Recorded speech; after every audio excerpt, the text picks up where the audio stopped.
Hello Aries, welcome to your lunar cycle reading for the new moon cycle beginning today on the 15th of May and completing on the 13th of June with the Gemini new moon. Welcome to all of you. This is the first time that I have done a monthly lunar reading for the sign, so I hope you enjoy it. I've decided that these readings will go from lunar cycle to lunar cycle rather than being monthly, as our Gregorian calendar does not align with the cosmos in any way. So for us to be in tune with the lunar rhythms is one of the most important things we can do for ourselves. So that is why these readings will move from new moon to new moon. So we're going to start today by talking about Uranus in Taurus, which is the most significant aspect that is happening around this new moon. As we know, Uranus has been in our sign, in Aries, for the past 7 years. So Uranus has been encouraging us in our own sign to individuate, to claim our selfhood, to claim our sovereignty, to claim our authentic truth and share it with the world, to be the revolutionary, to be the pioneer, which has been exciting. And Uranian energy flows really well in Aries because they are both very autonomous, independent frequencies. But the shadow side of that is that we may have become a little bit too Aryan, a little bit too concerned with our own needs, a little bit less willing to compromise with other people. So it could have caused some disruption, some chaos in our relationships and, also in our sense of self, in our identity. So it's a huge shift for us happening today as Uranus leaves our sign, although he is going to dip back in and out again towards the end of the year. But when a planet changes signs, we can have definite foreshadowing of how the next cycle for that planet is going to unfold. So for the next 7 years, Uranus is going to be in Taurus. He's going to be in our second house, which is traditionally ruled over by Taurus anyway. So it's an amplification for us. We will feel it very strongly. Taurus is the sign of practical, grounded manifestation. He rules over our resources and our finances. So having him in this house can cause at the beginning a little bit of a shake-up in how we use the talents, the gifts, the abundance that we are given. So we can feel a bit like we're on shaky ground financially for a little while and before Uranus fully settles into Taurus. But ultimately, this energy will call us towards financial liberation. A lot of Aries are feeling a lot of weight in the career area of their chart anyway, as Pluto and Saturn and Lilith are moving through that 10th house of career and ambition at this time. So this Uranian shift will call us forward, bring another push of revolutionary energy that's going to really ask us to liberate ourselves and claim our value and claim our worth. So we might have to review some of our beliefs around what we feel we're worth and how we value ourselves at the time of this shift. We might suddenly clearly see how we have been giving away our time, our energy, our power, our gifts, without receiving adequate compensation. So Uranus in Taurus in our second house can almost begin a kind of self-love revolution for us. At its core, Taurus is a sign of self-love. It's how we honour and how we value ourselves. So there may be some changes and some realignments that need to happen in the way we are offering and giving of our energy to other people. So, like I say, this is the most significant shift. And the new moon here offers us an opportunity to set intentions, to manifest, to set forward into the universe what we wish to create, not only over this lunar cycle, but over the next 7 years. So Aries, it's time for you to really get in touch with what you truly value, what you truly wish to offer to the world, and how that's going to align with the new paradigm that is being birthed collectively. Because Uranus and Taurus, especially squaring your ruler Mars as he shifts signs, is really going to call you to be aware of how your actions are impacting the global community as well. So it's a powerful, powerful time of shifting and changing for you. And the more that you can honour yourself, the more that you can truly see yourself in all of your beauty, in all of your wisdom, and be willing to receive the gifts that the universe is offering to you, the more that you will benefit from this transition.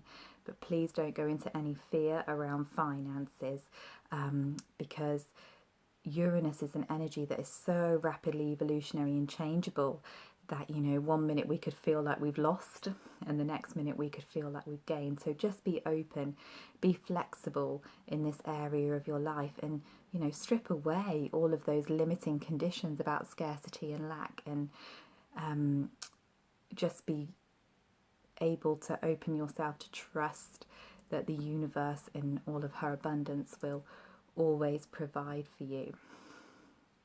So that's how we start the month, on this revolutionary note.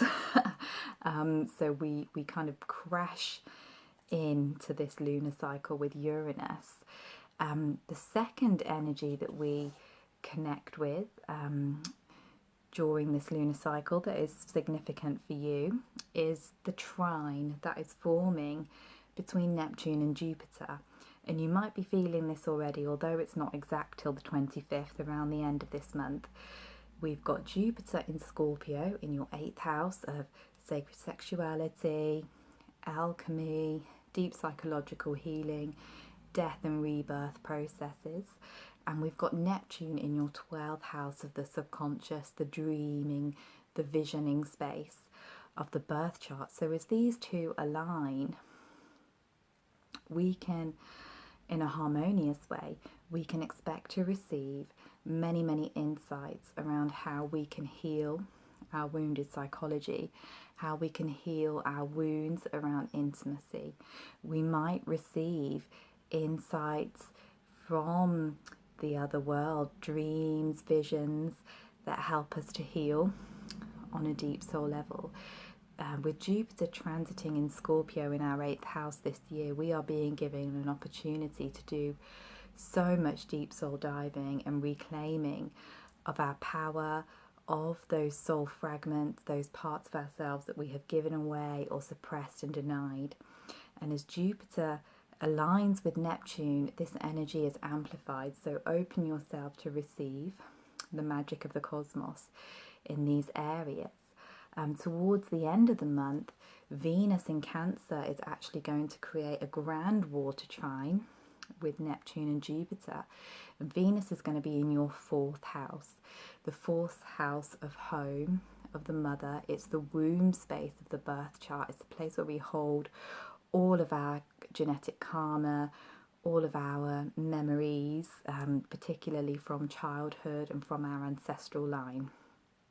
So when when Venus comes in towards the end of the month to create this alignment with these two beautiful cosmic benefics, the healing energy can really flow into those wounds connected with the inner child, connected with mothering. We have a beautiful opportunity to send some healing down our genetic line and heal those karmic miasms that we bring forth from our mother line and from our ancestry. So it's a potent, powerful healing time that we will all be experiencing towards the end of May.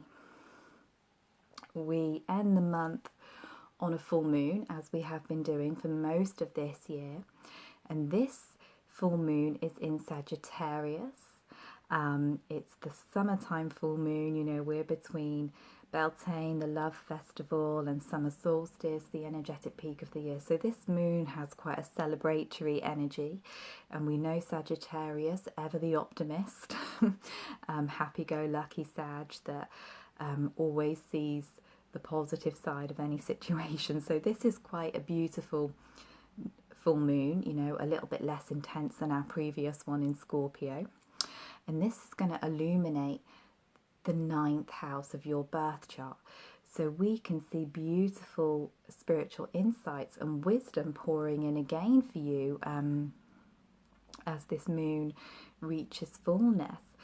We might suddenly feel a sense of divine guidance, of synchronicity with the universe.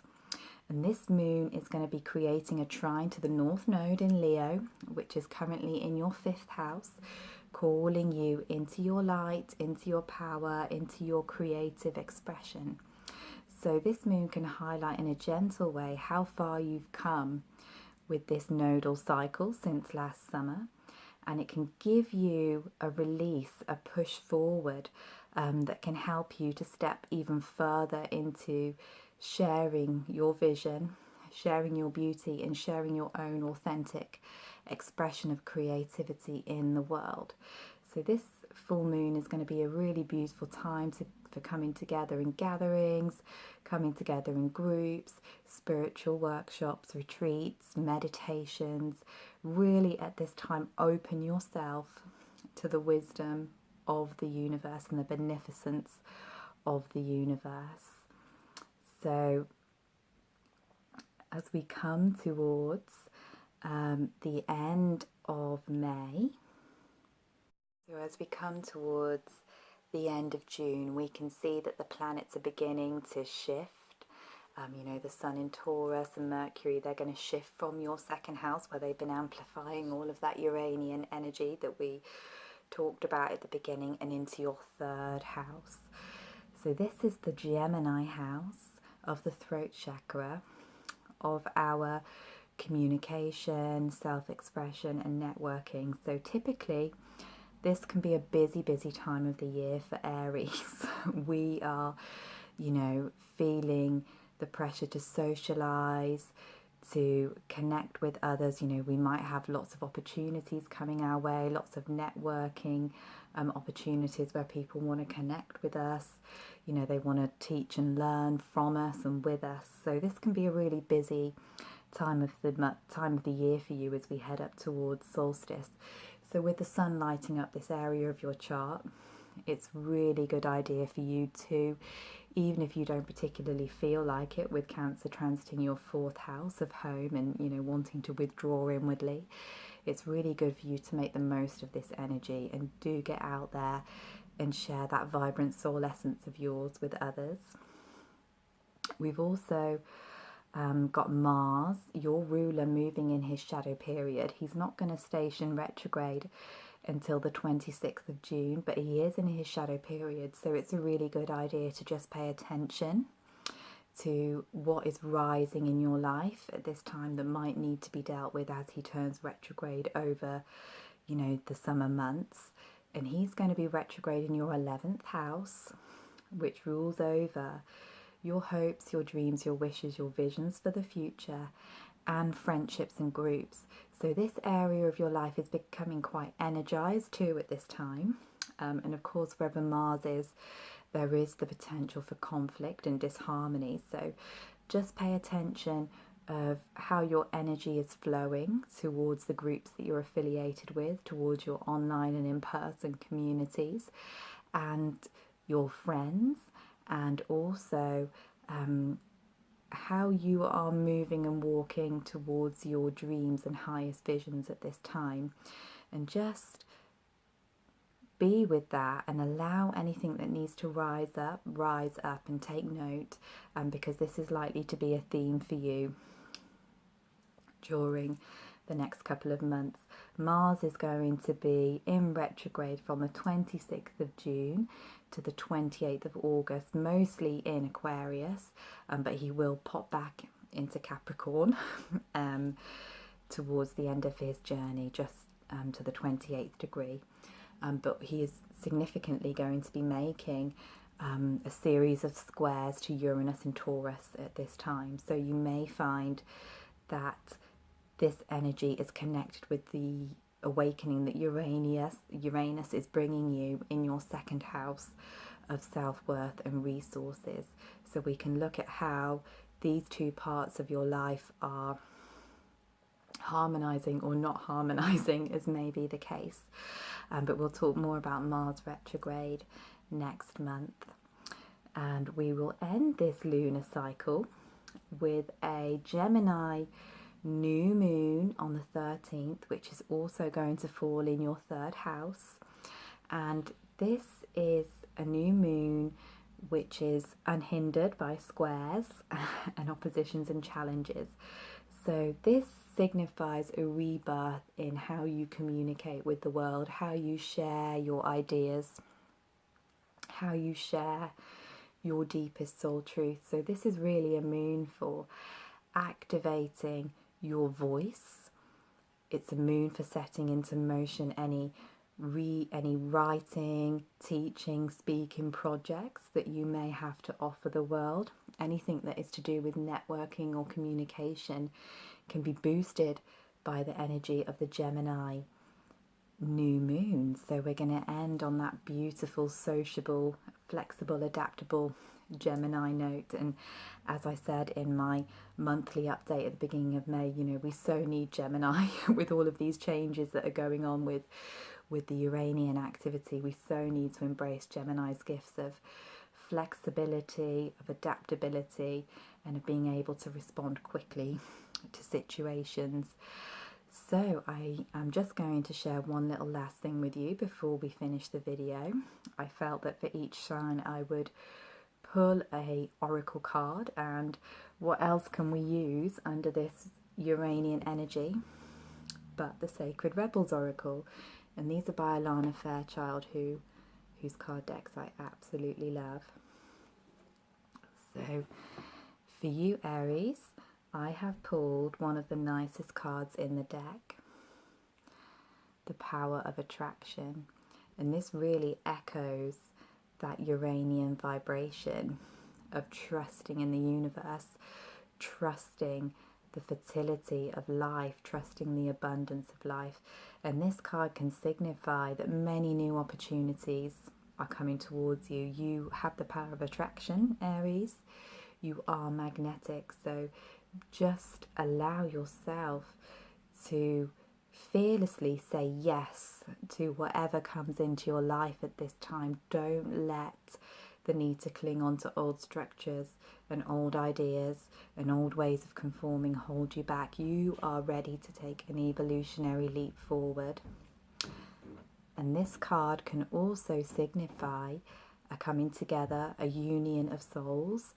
So some of you may find that as Uranus leaves your first house and your need for that fierce need that Aries already have for independence and autonomy starts to lessen slightly, you may find that you meet a longed-for soul partner, or this could also echo the energy of Gemini in your third house, calling forward new business partnerships, new work and networking connections. So that's a really beautiful note to end on. Thank you for listening to me. And you can also listen to your rising sign video if you would like a little bit more clarity.